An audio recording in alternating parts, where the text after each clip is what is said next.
Hi everyone. So Marvel has this True Believers line where they reprint classic comics and they sell them for cheap. There's $1. I needed to see where the virus started. I needed to find Patient Zero, and I think Unbeatable Squirrel Girl #1 from 2015. I think this was the beginning of like the final phase of Marvel SJW, where it went full SJW. It had been like peeking at it and hinting at it, but as you see from this sort of time capsule, you see little things like Thor is a man, Captain America's not a Nazi, Black Widow is pretty, Captain Marvel is feminine, and I think this might even be the original Hulk. So this is right. I do this thing where I do Marvel before SJW, and I say Marvel before things got crazy, and I think this is the book. This is the demarcation point. Before, things might have been a little bad, a little leaning toward this direction, but when I can look only 2 years ago and I can see a pretty feminine Black Widow and I can see a feminine Captain Marvel, this feels like a different universe. So let's just look at this cover and just see how very millennial it is. Oh man, that was a laugh cough. Anyway, so Doreen is a 20-year-old girl with the mind of a 5-year-old. That's basically what I've honed in. Some people have said she's autistic, she has Asperger's. Again, not making fun of this. Some people have said she has Down syndrome. Some people have said she's retarded. I think this is just someone who's developmentally delayed. Basically, she's 20 years old. She thinks, behaves, and tries to look like a 5-year-old. This pretty much matches a 5-year-old. The expression, even like the body is like, it's just kind of like a big 5-year-old. So she's dreaming of a universe where all the heroes love her and emotionally validate her. This is not the thoughts of a 20-year-old, at least not a properly parented and well-raised 20-year-old. This is someone who has a severe immaturity problem, and is basically has regressed basically to the point where she almost needs to go through potty training again. So it starts off, and the art style is slightly different than how Erica Henderson draws now. Erica Henderson is a huge SJW. She is incredibly arrogant and just plain mean. And she hates comic book fans, and she does things purposefully to bother them, like drawing. Okay, so this panel here kind of surprised me, because this is actually cute. She's not pretty. She's not beautiful like Squirrel Girl was drawn for the first 23 years of her existence. Oh, with a couple of exceptions. But for like the Quesada year, she was brought back as a very cute, vivacious babysitter for this kid whose name I forgot. And she was quite famous for hitting on Daredevil very blatantly. She was like, knock knock, who's there? I want the D, basically. And then she got turned into this, this is the high watermark on SJW Squirrel Girl. And it just goes down. So basically she's singing a song. One of the things about SJW characters is they're incredibly pleased with themselves. She's singing a song about herself and how amazing she is. Then she gets in a fight where she beats everyone easily. And then she's just kind of happily walking down the street with her A-cup boobs and her boy body and her ugly face. And she's talking about how it's super amazing. Okay, sidebar. This is a freaking amazing drawing of Daredevil. Wow, that is great. Who is this? AM? Hey, put in the comments who you think this is. AM 2015. Alex Maleev? Oh my god, it's amazing. So anyway, she gets in this really stupid adventure. She's a 5-year-old. She has the mind of a 5-year-old. A very spoiled 5-year-old. A very selfish And you say, oh, all kids are selfish. There is a wide spectrum of selfishness among kids. And just completely self-centered. And then she's talking to her squirrel. She's like, what enemies are you talking about? You're the unbeatable squirrel girl. Who doesn't like you? And then she says, I don't know. Jerks, I guess. Exactly. Anyone who doesn't like an extremely simple-minded, regressed 5-year-old and 20-year-old's body, immature, self-centered person, the only option is that they're a jerk. So we get to see that everything's easy for her. She can flick an acorn behind her and knock out a villain. And then she goes to school and... God, this is terrible. So she meets her purse puppy... oh, it turns out it was her roommate. I thought it was her friend. It's a roommate.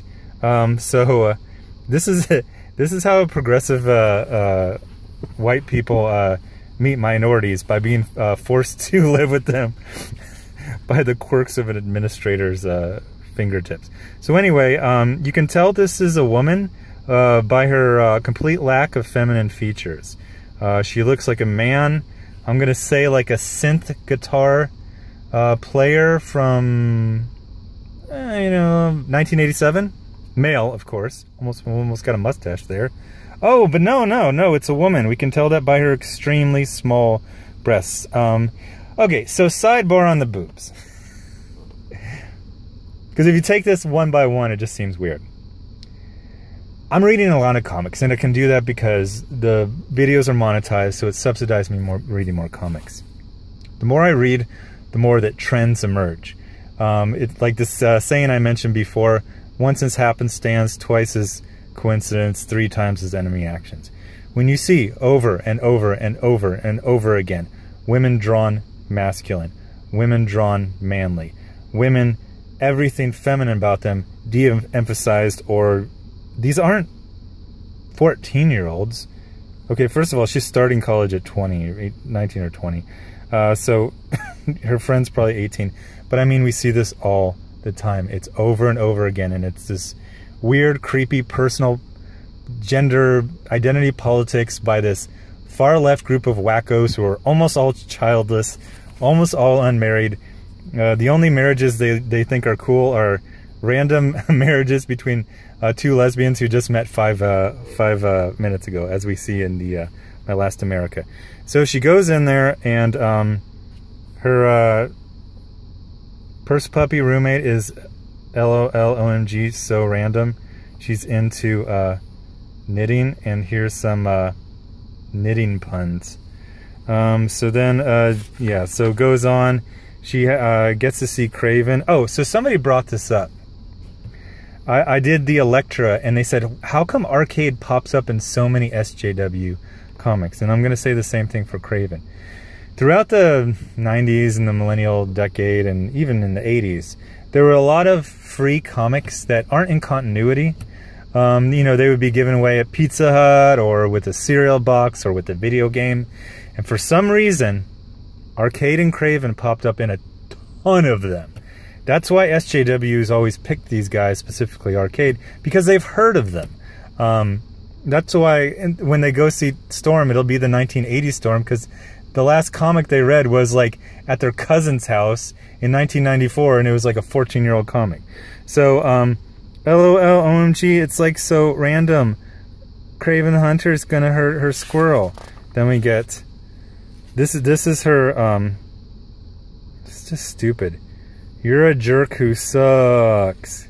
She's 20 years old. Something like a 5-year-old would say. So then she gets in this really ridiculous fight. I'm going to read you a whole page just to see how painful it is. So he actually gets the drop on her. He just prevents her from being instantly successful, which he usually is. And he says, a pity. Well, I will inform your estate. I am Craven the Hunter, the greatest of all, cursed to only be killed by Spider-Man. You are the girl of squirrels. You cannot win. Oh, I'm shaking in my furry boots.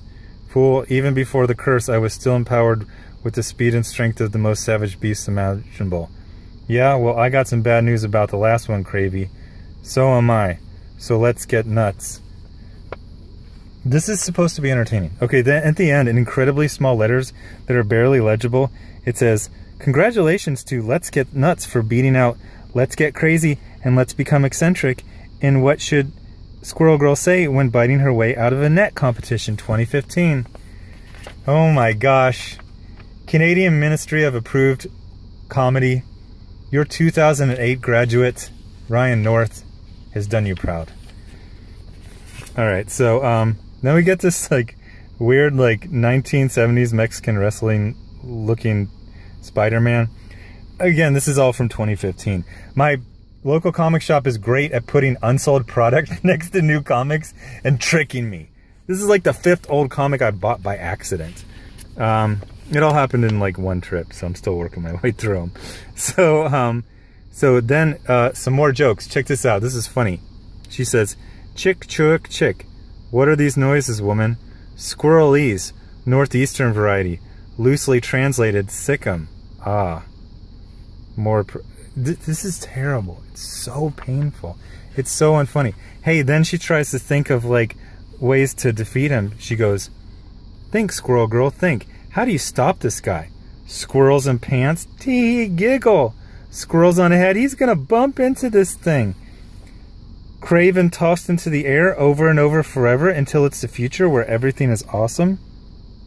So I was asking in a previous comic who these comics are made for, and someone actually gave like a legitimate question. They said grad students who are about 25 who think it's cute to act immature. And I go, oh, that was a good answer to my rhetorical question. It actually wasn't rhetorical. I was like, who is this made for? So that is an audience. It's a very small audience. By the way, Daredevil, so awkward to advertise Daredevil with Frank Miller and Klaus Janson, one of the greatest runs in comic history, if not the greatest, inside a comic book literally made for like dumpy grad students in library science who are trying to show how LOMG so random they are. And then OMG, the girl likes cats. OMG, I've got pets too. Again, this is friendless women or friendless people imagining how people with friends act. Oh, we get set up for a new one. She's going to meet Galactus. So again, they're advertising the trade paperback. I love the comic press. The comic press is, you know, like mostly websites and people on Twitter, and they are almost to a man complete clowns and frauds and liars. Basically, they compliment everything because it agrees with their politics, or they're trying to get hired. Because literally, this is how people have gotten hired. They just say everything's great, and then Marvel calls them to write a book or be an assistant editor. I got to read this review of Unbeatable Squirrel Girl. Comical and earnest. It's a delightful gem of a cape book from start to finish. I can't. This dude didn't even freaking read it. Smart and funny and filmed to the brim with heart. No. No. You have no evidence for this. And I have lots of evidence to the contrary. So anyway, spoilers from 2015. Apparently Charles Soule and Steve McNiven wrote a Inhumans book. Did anyone read this on Canning Humans? Looks kind of cool. And then since Squirrel Girl is a girl and girl and also girl, start at the beginning of some of Marvel's most acclaimed series. Hey, really? Wait. Oh, it's all women. Because women are all friends. Women only read women characters, and women are basically a giant blob amoeba race that separates into different blobs, but they all have the same general blob personality. Funny thing is that you're looking at this, even though it's 2 years ago, it's such a stark difference from right now. Captain Marvel looks like a woman. Squirrel Girl looks like a woman. Black Widow, no makeup, but she looks like a woman. Ms. Marvel has a normal shape. She-Hulk is sexy and feminine. Thor has lipstick on. Spider-Woman's got boobs and curves. And then there's Maud. And then Princess Leia is like way curvier than she is in real life. So yeah, about September 2015, that's where everything crashed. So tell me what you think about this review. Tell me if you think my theory about Unbeatable Squirrel Girl #1 was That's when a Marvel just, they crossed the Rubicon. It's a phrase that means there's no going back. They're no longer who they were, and they're now this failing company for SJW weirdos with body image issues. Look at that. It's not a 20-year-old. It's not even a 15-year-old. It's like, this is a 5-year-old. This is a tall 5-year-old. With the emotions. What is that face? Yippee hooray! The super people. Captain America man is my friend. And Spider-Girl. I don't know him, but I think that's Iron Man. I saw a movie with him with my brother once. I don't know who she is, but she's a girl and I think she's amazing. So tell me what you think about this video. Subscribe and hit notifications. Notification Squad, your boy. And I'll have more. Oh, so I'm finally busting out my tablet. It's been packed up. There's a lot of Patreon Operation Rebirth art. I'm going to start sharing that. I'll probably make a video about that later tonight. Thanks for watching. Bye.